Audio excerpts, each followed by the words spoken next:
I have to feel like Wedding Pro, the Knot, these places for vendors looking for certain vendors. I feel like they need to update a few things and just kind of maybe ask real. I don't even know if these people are like real vendors that are in the game at all, because some of these questions I get asked when I meet with couples, they pull up like the Knot sends them like a bunch of questions to ask, are kind of ridiculous. So the one question I'm going to focus on today is, what gear do you use? And I tell my couple that I'm booking, I said, oh, easy, I use the Canon R6 Mark II.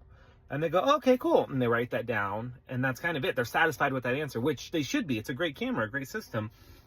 But does it really matter what camera I use? I mean, we want a pro grade camera, but I mean, questions you should be asking are like, do you have a backup system? Does your camera have 2 memory cards built in? Do you shoot to each card individually? What happens if you lose images on one card? Do you have insurance that will retrieve images for us if you lose the card? Do you have multiple cameras? If one camera breaks, what do you do? Does your assistant have a camera? Does your second shooter have multiple cameras?